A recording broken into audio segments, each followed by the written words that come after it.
de la brasileña de neurocirugía y fue coordinador del Departamento de Trauma de la Sociedad Brasileña de Neurocirugía desde el 2014 hasta el 2018.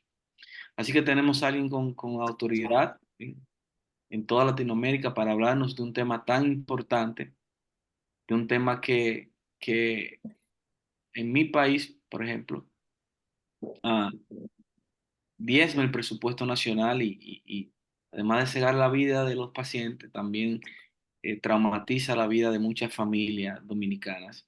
Y yo sé que es lo mismo en toda Latinoamérica.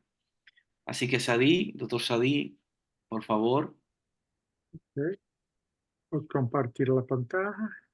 Em, Mientras el profesor Sadí arranca la conferencia, queremos primero que todo agradecer al módulo de neurocirugía en trauma o neurotrauma por el inicio de las sesiones este día miércoles.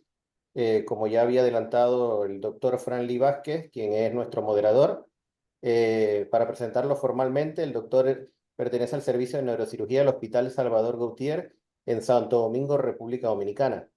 Él va a ser el que va a moderar la sesión de hoy, que pues ya hemos visto que va a ser la lesión cerebral traumática por el proyectil de arma de fuego, su manejo y la estrategia del tratamiento quirúrgico por el profesor Nelson Sadí. Ahora sí, profesor Sadí, el auditorio es todo suyo. Buenas noches a todos, muchas gracias por la invitación para esta charla. Infelizmente, el tema de hoy es un tema mucho actual en nuestros países de Latinoamérica, infelizmente. Mas é tema muito importante para vermos no nosso dia a dia de las salas de emergência em todos os nossos países.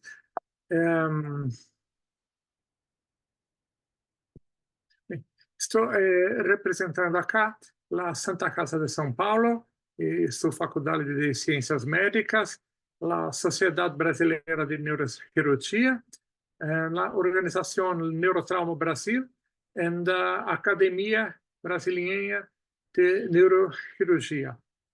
Well, como introdução, temos que essas lesões cerebrais traumáticas causadas por projéteis de arma de fogo têm muita importância quanto ao impacto socioeconômico e atualmente representam uma epidemia mundial, principalmente nos grandes centros urbanos, e vão afetar de maneira muito importante adultos jovens economicamente ativos, e isso leva a um alto custo de atenção, não somente direta ao paciente, como a possível perda de anos de vida produtiva destes pacientes. E sabemos que ao redor de 90% das vítimas morrem antes de chegar ao hospital. Aqueles que sobrevivem, nas próximas 3 horas, 50% vão morrer nas salas de urgências. E nas estatísticas dos Estados Unidos, temos que 12% das traumas de crânio atribuídas a ferimentos por projétil de arma de fogo são causa de morte. E ao redor de 35% dessas mortes são atribuídas a traumatismos crânioencefálicos. Em Brasil, temos triste hito histórico em 2016, com mais de 60.000 homicídios dados do Ministério da Saúde do nosso país. Isso equivale a mais de 30 mortes por cada 100.000 habitantes, 30 vezes mais que todo o conjunto da Europa. E acá estamos falando de homicídios por armas de fogo, não somente de feridas em crânio, mas como todos esses homicídios representam quase 1 milhão de mortes por arma de fogo neste período de 1980 a 2016. E temos este mapa acá em Brasil, com uma taxa de mortes para cada grupo de 100.000 habitantes muito alta, principalmente em algumas regiões do nordeste do país, principalmente nesses estados de Sergipe, Alagoas, Rio Grande do Norte. Mesmo em regiões muito urbanizadas como São Paulo e Rio de Janeiro, não tem taxas tão altas. E dados mais atuais de 2022 temos que as maiores taxas estão no estado de Bahia, principalmente na capital, Salvador. E grande parte desses homicídios, desse uso de lesões cerebrais traumáticas por projétil de arma de fogo, são causadas por armas de cano curto, de calibres de uso civil, e, na maioria das vezes, de fabricação nacional. E principalmente em Nordeste. Em Nordeste do nosso país, temos uma grande incidência de uso de agressões utilizando armas de fogo. E temos, então, que os mecanismos de lesão são causados por impacto ou cavitações, que podem ser temporárias ou permanentes, e depende muito da cinética do projétil. Temos que podem ser causadas por laceração direta, principalmente com baixa velocidade do projétil, e também por transmissão de ondas de choque e cavitação, principalmente em projéteis de uso militar com alta velocidade, que vão causar este tipo de lesão específica. Temos aqui alguns exemplos desse o que nós falamos como baixa velocidade ou alta velocidade, dividido por baixa velocidade, menos de 1.200 pés por segundo, né? E temos como exemplo de uso militar com alta velocidade, como o fuzil AK-47, com mais de 2.000 pés por segundo de velocidade, né? Essas causam lesões absurdamente graves. Esses pacientes não chegam a uma sala de emergência, como naqueles outros projéteis de uso civil. Classificamos essas lesões como, assim, de uma forma mais simplista, como tangencial, penetrante e perfuração. Tangencial, que podem levar, não é pelo fato de não penetrarem, serem somente tangenciais, que não são graves. Podem levar a fraturas com depressões, lesões durais, contusões, hematomas intracraniais. E as lesões penetrantes vão levar a lesões intraparenquimatosas, lesões cisternais e toda sorte de hematomas intracranianos. E as lesões por perfuração, em que temos orifício de entrada, orifício de saída, 80% são transfixantes, principalmente com pior prognóstico quando tiverem a trajetória transventricular ou multilobar. Temos aqui esta imagem só para poder servir de exemplo, como o que consideramos perfurante, penetrante, algumas lesões mais raras, como ricochete, careening, e outras lesões tangenciais, que, como eu mostrei, podem levar também a lesões intracranianas. Bem, duas coisas vão ser importantes quando vamos abordar esses pacientes. O estado neurológico, usando basicamente a escala de Coma de Glasgow, e a tomografia de crânio. É o mais importante dos exames neuroradiológicos de emergência para utilizar, para poder avaliar esses traumatismos crânioencefálicos por lesão por projétil de arma de fogo. Por quê? Porque podemos ver, através deste estudo, qual é a localização desses fragmentos, desse projétil de arma de fogo, se é superficial, se é penetrante, perfurante, se este projétil está intacto ou fragmentado, se há fragmentos retidos de osso, do hueso, de fragmentos do projétil, a trajetória desse projétil e qual tipo de lesões intracranianas vamos ter. Se temos lesões hemorrágicas, se temos um trajeto que podemos pensar em uma lesão vascular, que é a indicação de angiografia por catéter ou por angiotomografia, para poder avaliar estes pacientes.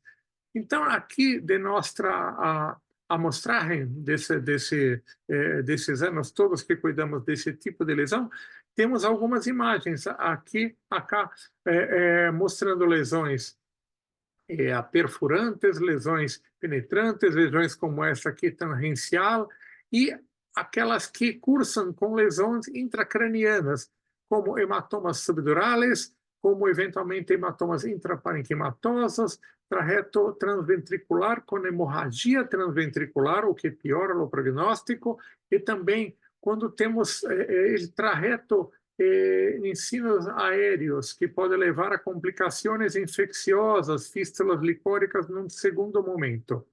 Esta nossa publicação é de 2013, é antiga, é apenas retrospectiva epidemiológica, e nós vimos desses 16 anos 181 pacientes com traumatismos com projétil de arma de fogo em crânio. E a conclusão principal é que temos melhor prognóstico desses pacientes, mesmo naqueles pacientes com Glasgow barro de entrada, quando esses foram submetidos a tratamentos cirúrgicos. E por que nós temos isso? Temos poucas publicações acerca da guideline, de diretrizes acerca desse tipo de lesão intracraniana. Esta publicação é do grupo de Andrés Rubiano, feita por Alves Miranda em 2016, feita uma revisão da literatura corrente na época. Antes disso, somente temos uma publicação, um suplemento do Journal de Neurosurgery em 2001, e nada mais. E o que temos, então? O que imaginamos ser o melhor tratamento para esses pacientes? Inicialmente, o que deve ser feito?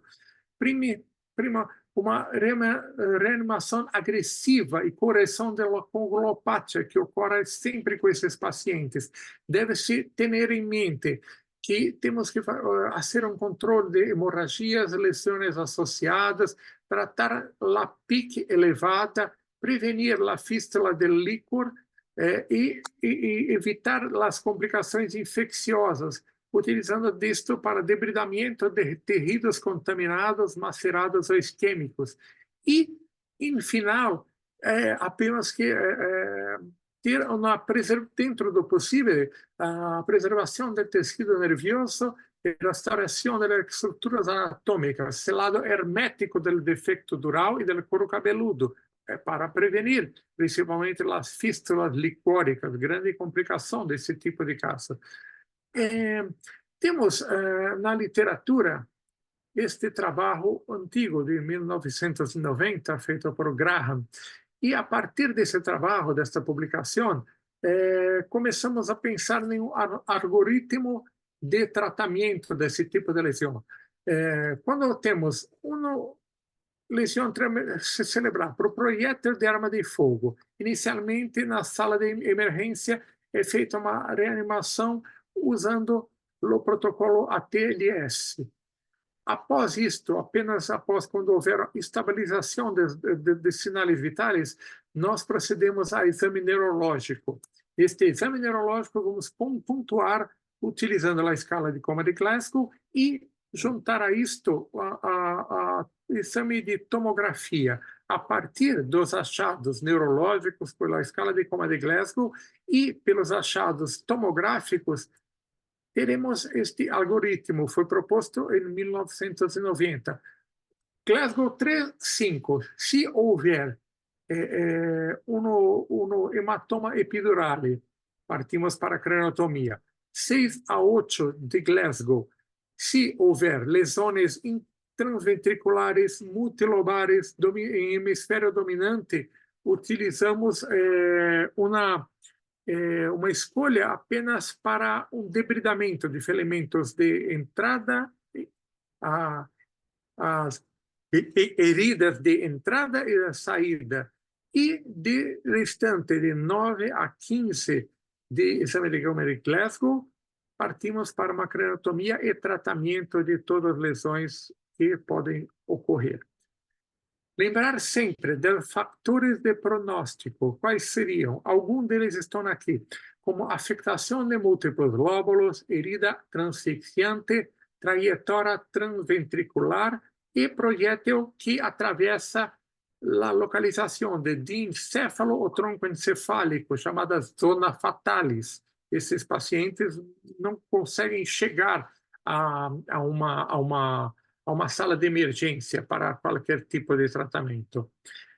Este esse novo trabalho de Maracos, ele foi publicado em 2018 e ele faz uma meta-análise de diversos trabalhos, chegando a um total de quase 1.800 pacientes, para analisar quais seriam os fatores prognósticos mais importantes.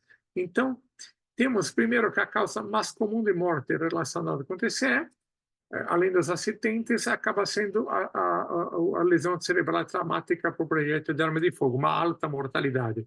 E essa meta-análise foi feita tendo como desfecho o resultado final a mortalidade. 17 estudos com 1.800 pacientes. E os critérios prognósticos de pior prognóstico foram a idade, o intento de suicídio, aumentando até 6 vezes a chance de mortalidade, a pontuação de escala de coma de Glasgow baja, a presença de midríase bilateral, piorando em 67%, 67 vezes a chance de maior mortalidade. Além disto, temos a penetração dural e na lesão, como já foi falado, multilobar, biemisférica, foram os principais fatores associados com pronóstico desfavorável, utilizando esta meta-análise. E chegaram a um algoritmo similar àquele de Graham, pouca coisa diferente. Vemos que, dando entrada a este tipo de paciente, temos o protocolo ATLS, exame neurológico e CT scan, para que seja feita uma triagem neurocirúrgica.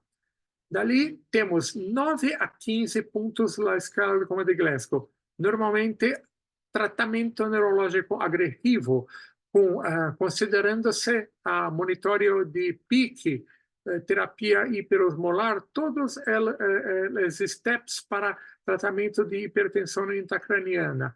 Além do tratamento quirúrgico, temos debridamento de tecido necrótico, podemos avaliar algumas possibilidades, craniotomia descompressiva, drenagem dos hematomas intracranianos e sempre fechamento dural para prevenir a fístula licórica. Naqueles pacientes de 6 a 8 pontos, se temos anormalidades pupilares, como midríase fixa bilateral, esse paciente não se faz mais nada, apenas trata-se ferimento de entrada, saída, nada mais. Se tiver ao menos uma pupila reagente, parte-se para tratamento, manejo neurocirúrgico agressivo. E naqueles pacientes que temos 3 a 5 pontos, também levamos em conta as alterações pupilares. Se tiverem mediáticas, bilateral, fixa, nada a fazer. Se tiverem anisocóricos, uma reagente, levamos em conta as alterações tomográficas.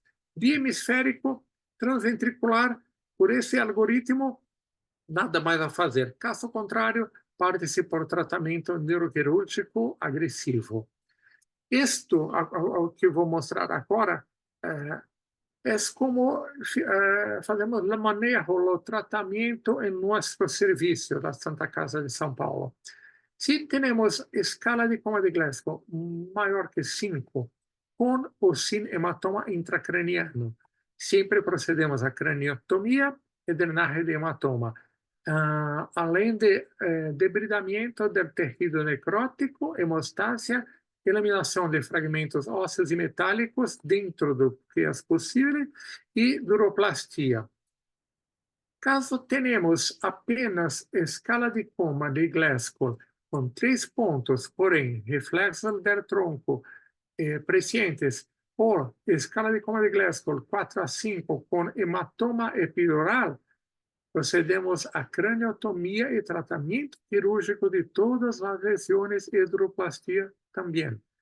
Apenas naqueles casos que temos escala de coma de Glasgow 3, sem hematomas intracraniales extraxiales, predominantemente epidurales. Neste caso, procedemos exclusivamente a debridamento de los sitios de entrada e salida del proyectil. Nada mais que isto. porque sabemos que o prognóstico desses pacientes é péssimo, é muito malo. Levando em conta alguns pacientes que podemos ter com a escala de Coma de Glasgow com pontuação de 4 a 14 e que têm evidências de edema cerebral ou aqueles que estão em coma induzido, estes pacientes podem e devem ser submetidos a monitoreio de pique intraventricular, de preferência. E, obviamente, este e outros também que sejam submetidos a manejo quirúrgico devem ser complementados com terapia com antibióticos, largo espectro. Isto depende a cada instituição específica. E, primariamente, entramos, ainda que de forma profilática, porém pode ser mantida, uso de anticonvulsivos.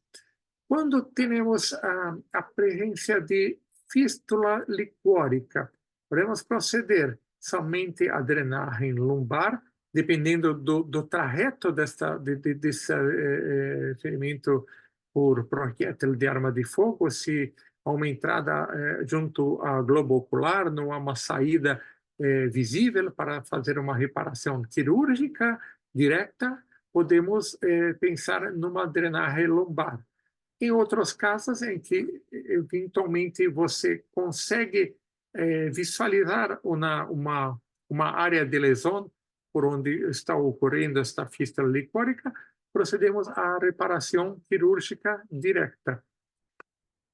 Bem, lembrando que não temos guidelines, não teremos diretrizes atualizadas. Este grupo de professor Gregory Haliruk, que temos também vários outros estudiosos de neurotraumatologia, como o Bizan Arabi, como o David Okonkwo e diversos outros, pensaram em esse artigo de 2022 para racionalizar os métodos, para poderem fazer guidelines, novos guidelines, updated guidelines, para o manejo desses ferimentos penetrantes traumáticos em crânio, não somente por arma de fogo, mas outros ferimentos penetrantes traumáticos também. E, já quase finalizando minha charla, mostro esse trabalho desenvolvido por um dos nossos colegas do Neurotrauma Brasil e também da Sociedade Brasileira de Neurocirurgia, o professor Rui Monteiro, né? Ele mostrou em alguns casos a importância da indicação de hemicraniectomias decompressivas como um damage control, principalmente naqueles casos em que você tem lesões por projétil de arma de fogo multilobares. Ele mostrou numa revisão retrospectiva de 2009 a 2021, naqueles pacientes, mesmo apenas com escala de Coma de Glasgow, com pontuação maior que 5 ou 6, você teria o total de 20 pacientes analisados e houve, mesmo nestes pacientes, uma melhora, um prognóstico mais favorável e que, no entender desses autores, seria útil uma craniectomia decompressiva para esses ferimentos multilobares por arma de fogo, levando em conta uma pontuação maior que 5 na escala de Coma de Glasgow. Bem, para finalizar, para mostrar a vocês um caso clínico para que pensemos juntos. Este paciente varão, 32 anos, vítima de agressão por projétil de arma de fogo no crânio, 2 horas antes do ingresso, trasladado para o serviço de salvamento. Qual é a sequência de atenção nessas urgências? Qual seria a melhor opção para este paciente? Referir para tomografia, monitoreio de pique e unidade de terapia intensiva, ressuscitação, protocolo ATLS ou manejo paliativo? O que acham vocês? qual seria a melhor opção, a opção inicial para este paciente apresentado? No caso, o mais importante é que seja feita inicialmente ressuscitação protocolo TLS. Sem isto feito, sem esse paciente estabilizado do ponto de vista hemodinâmico e ventilatório, bem oxigenado, não sabemos como está essa escala de coma de Glasgow, na verdade.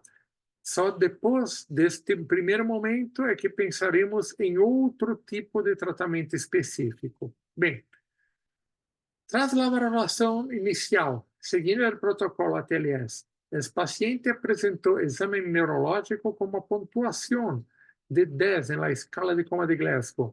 Abertura ocular 3, resposta verbal 2, resposta motora 5. Já com estabilidade ventilatória e hemodinâmica. Qual seria o seguinte passo? Qual seria a melhor opção neste momento para este paciente? Referir para tomografia, referir para cirurgia imediata ou monitório de pique e UTI? O que acham vocês? Tomografia, doutor.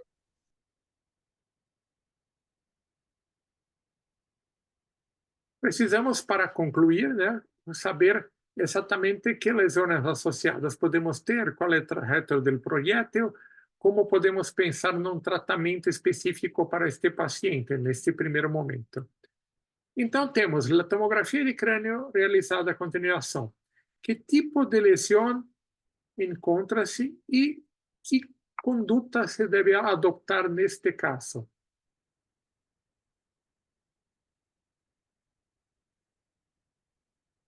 Temos o que chamamos de ferimento penetrante ou perfurante.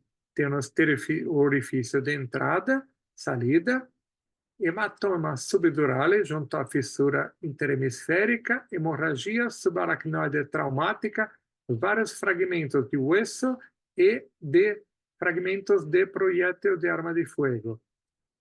O ferimento da entrada, ferimento da saída. Então, qual seria a melhor opção neste momento para este paciente? Que tipo de lesione tem e qual o melhor tratamento? É uma herida perfurante, devem fazer cirurgia. É uma herida tangencial, devemos fazer observação. É uma herida perfurante, devemos tratá-la somente com antibióticos.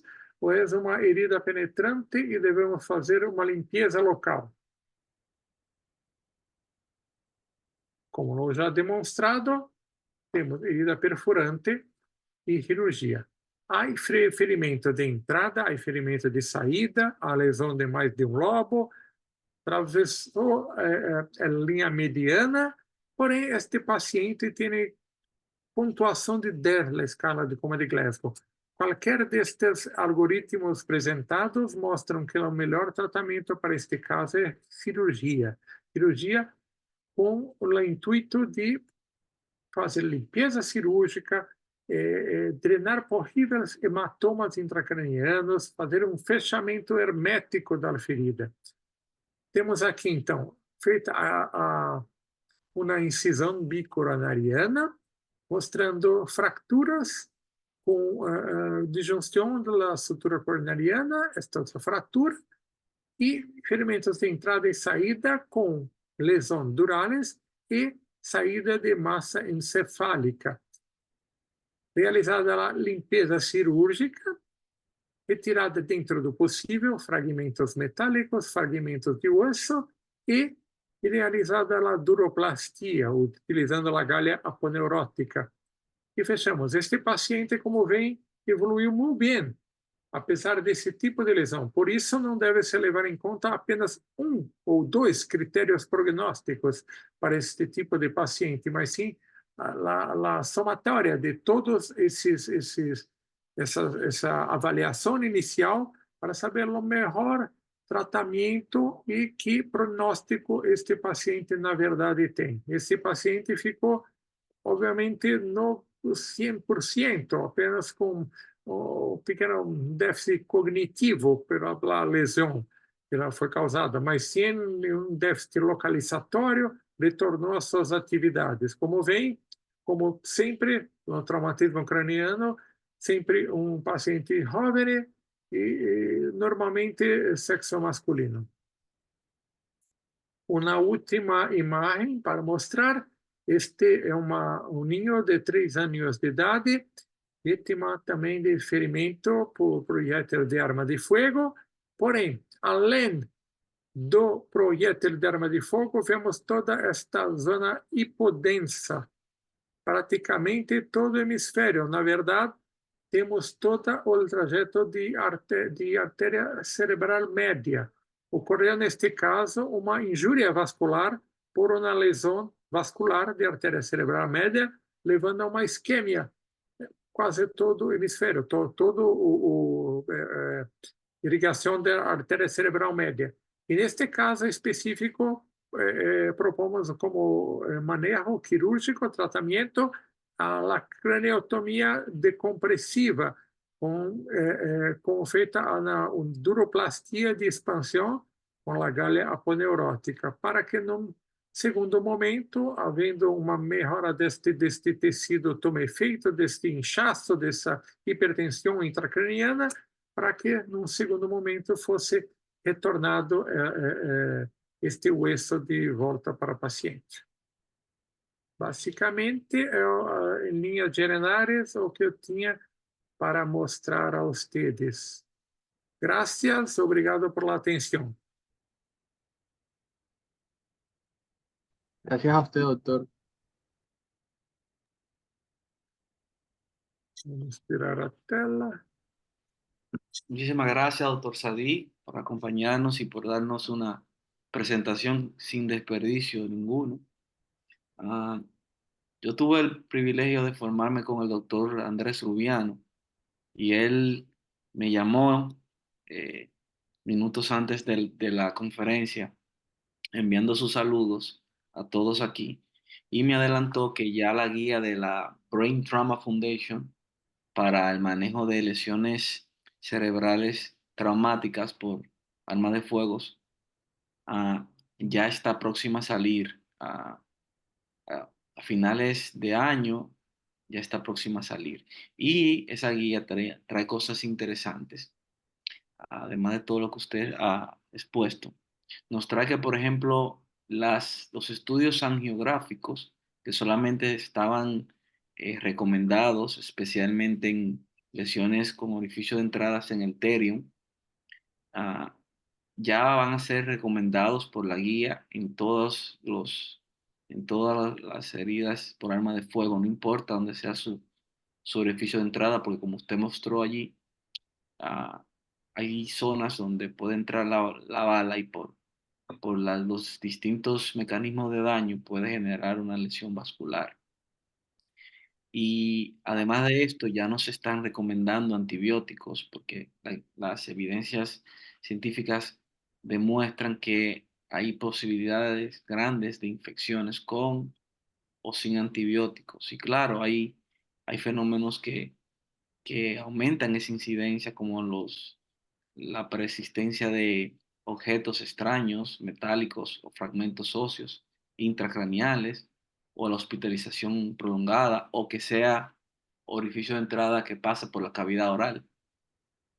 Así que nada, no quería agregar más nada. Usted hizo una excelente presentación. Si alguien tiene alguna pregunta. Hola, Franly, yo sí quisiera hacerle una pregunta al doctor Sadí. Señor. Sí. ¿Qué tal, profesor? Primero, agradecerle y felicitarlo por la conferencia. Como bien decía el doctor Vázquez, sin ningún tipo de desperdicio. Yo creo que realmente todo lo que usted nos comentó aquí vale la pena escucharlo desde el neurocirujano senior hasta el estudiante de medicina que probablemente esté próximo a enfrentarse en un cuarto de urgencia a un paciente con una herida por proyectil de arma de fuego en el cráneo. Sí es. Lo cierto, doctor, es que usted conoce en su práctica que hay sitios en Latinoamérica que pues cuentan con un armamento grande para el monitoreo, para la evaluación tanto inicial como continua de los pacientes con traumatismo craneoencefálico y en el aspecto específico las heridas por proyectil de arma de fuego. Hace un tiempo nosotros escuchábamos al doctor Rubiano que nos contaba un poquito de la realidad latinoamericana. Nosotros en Latinoamérica, pues ciertamente tenemos aproximadamente un 10% de centros que cuentan con monitoreo de presión intracraneana. Entonces estamos hablando de 90% de centros que atienden heridas por proyectil de arma de fuego y por todos los traumatismos craneoencefálicos que no tienen siquiera vamos a decir, la medida 1, que sería el monitoreo de la PIC, pues sabemos que hay monitoreos adicionales que se pueden hacer también. Él nos decía en ese contexto que cuando no tenemos muchas cosas con las cuales monitorizar el paciente hay que ser bastante más agresivo en la cirugía. Eso se traslapa o se refleja en las heridas por proyectil de arma de fuego de la misma manera que en todo el traumatismo craneoencefálico, o hay algún dato adicional. Le pregunto está más o menos de moda, vamos a decirlo así, que los especialistas de medicina crítica utilizan el ultrasonido del nervio óptico para tomar decisiones acerca del edema o de la probable hipertensión endocraniana. Usted nos dijo, yo estoy 100% de acuerdo con lo que nos estaba señalando, que en ese paciente donde había un orificio de entrada y de salida con afectación de múltiples lóbulos e inclusive bilateral, con un buen Glasgow, con un Glasgow de 10, la indicación era una cirugía. Probablemente, si somos muy detallistas, alguien podrá sugerir que no se haga una cirugía en este paciente en particular, sino más bien algo de monitoreo, ponle un sensor, espera un poco, hazle un ultrasonido del nervio óptico, qué sé yo. Pero no es la realidad latinoamericana. Entonces, ¿qué opina usted? ¿Debemos ser agresivos? A este paciente va a cirugía, la mejor cirugía que se puede hacer, retirar la mayor cantidad de fragmentos metálicos y de hueso roto, o vamos un poco más expectante viendo que él tiene un Glasgow bastante bueno de ingreso, ¿no? ¿Qué opinión le merece, doctor? Gracias. Acho muy importante por Dr. Vázquez as diretrizes atualizadas pela Brain Trauma Foundation, pela iniciativa Global Neuro. Essas iniciativas são muito importantes. Temos um problema. Grande parte das publicações que temos são do hemisfério norte. E grande parte dos problemas de trauma cranioencefálico são em Latinoamérica. Nossos números são absurdos quando levamos algum trabalho para mostrar em Estados Unidos, em Europa, em outro lugar, assusta todas as pessoas, porque temos um número muito grande, porém poucos estudos prospectivos, estudos randomizados, bem feitos, que são difíceis de realizar, né, em trauma cranioencefálico e em nossa realidade. Em Brasil, atualmente, temos uma grande dificuldade em o sistema público, não temos mais monitorio de PIC. Tínhamos antigamente, não temos mais monitorio de PIC. Outra possibilidade poderia ser monitoração não invasiva por la bainha del nervo óptico, la Brain for Care, outra coisa. Porém, neste contexto que temos uma lesão agressiva por ferimento de arma de fogo, temos que ser igualmente agressivos em seu tratamento. Não podemos esperar simplesmente, será que está aumentando, como está? Temos que este tipo de lesão, mesmo aqueles Glasgow pontuação mais baixa, temos que ser mais agressivos para esse paciente possa ter um mínimo de chance. A não ser em casos extremos em que temos midríase já instalada há algumas horas, em que temos Glasgow 3, em que temos outros fatores da perda de reflexos de tronco, algo assim para não fazer absolutamente nada. É muito difícil, você não vou fazer nada nesse caso. Temos que ser sempre mais agressivos nesse caso, principalmente em nosso cenário de nossa Latinoamérica. Não há outra forma de fazer, em minha opinião. Sí, muchas gracias, doctor. ¿Alguna otra pregunta? A lo que surge otra pregunta, comentar que en Cali, Colombia, donde nosotros nos estábamos formando, hacíamos monitoreo de PIC no invasivo, multimodal, o sea, teníamos tanto el Brain for Care, la vaina de nervio óptico, Doppler transcraniano, incluso Entre, tenemos un pupilómetro para hacer estas pruebas. Y pensamos, ¿no? Concluimos de que viene siendo una solución para Latinoamérica la monitorización no invasiva cuando se hace de forma multimodal, cuando se compenetran una con otra, ¿no? Porque así lo ha demostrado estudios que hicimos y que hay alrededor del mundo, relacionándola o correlacionando la monitorización invasiva versus la no invasiva. Pero como decía el doctor Sadí, hay que ser sumamente agresivos en estos pacientes. concordo, de acordo.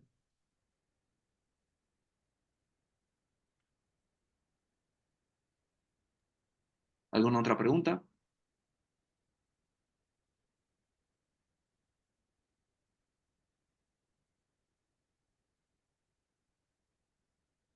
Franly, si no existe otra pregunta de parte de los participantes, yo sí quisiera pedirle al doctor Sadi que nos dejara un mensaje final para llevar a casa, viendo que en el auditorio hay de todo, ¿ah? Hay estudiantes, hay médicos en formación, residentes, hay médicos senior. Un mensaje que trate de abarcar, doctor Sadi, sé que es difícil, todo lo que nos trató de comunicar, pero algo para plasmar en la memoria y poder llevar a casa. Antes de Como, eso, doctor, antes de que usted concluya con eso, quería pues compartir un link de pues un estudio que se está haciendo en el mundo con un grupo de neurocirugía global dirigido por Key Park, donde se plantea hacer un tipo de encuesta de tipo método Delphi. Va a tener una serie de pasos esa encuesta y está dirigida a potencializar la investigación de neurotrauma en el mundo, ¿no? Está dirigida básicamente a neurocirujanos que se dediquen, como sé que aquí hay varios, hay muchísimos, al neurotrauma en sus distintos tipos de regiones. Así que le invito a que llenen la encuesta, que se unan a este trabajo. Es todo. perfeito. Bom, como mensagem final, penso em dois lados. Primeiro, temos que ser menos agressivos em las calles, prevenção, e mais agressivos em los hospitales para tratamento dessas lesões. Menos agressivos, prevenção, e mais agressivos para tratamentos mais expressivos desse tipo de lesão. Não achar que é uma lesão muito grave, não há o que fazer. Algumas vezes não há o que fazer. Esses pacientes não chegam à sala de emergência. Porém, aqueles que chegam, devemos realmente fazer tudo. E acredito que, como o Dr. Vasquez colocou também, esta questão de monitoria não invasiva da PIC vai ser uma coisa muito importante para países de Latinoamérica. Vai ser algo cada vez mais conhecido, mais utilizado e com mais utilidade no nosso dia a dia. Eu acho que as principais mensagens são solamente estas. Gracias. No, muchas gracias a usted, doctor. Muchas gracias al doctor Franly Vázquez también por la moderación de la conferencia del día de hoy, por traernos información que es importante para todos nosotros en nuestra práctica diaria, ¿no? Como el doctor lo dijo, en Latinoamérica donde tenemos los pacientes, realmente heridas por proyectil llama de fuego es el pan nuestro de todos los días. Así que recordarles también que la conferencia va a ser luego colgada en las redes de la Federación Latinoamericana de Neurocirugía de la FLANC y en la página web para que puedan ser accesadas en cualquier momento. Doctor Vázquez, están pidiendo a ver si puede reenviar el Sí, link. ya lo mandé, ya lo mandé. Está perfecto. Ahí está perfecto. Bueno, muchísimas gracias y nos veremos el próximo miércoles con otro interesante tema de neurotrauma. Un abrazo a todos. Muchas gracias a todos. Saludos desde Brasil. Gracias a usted, doctor, y buenas noches. Muchas gracias. Buenas noches con todos. Buenas noches. Buenas noches, buenas noches.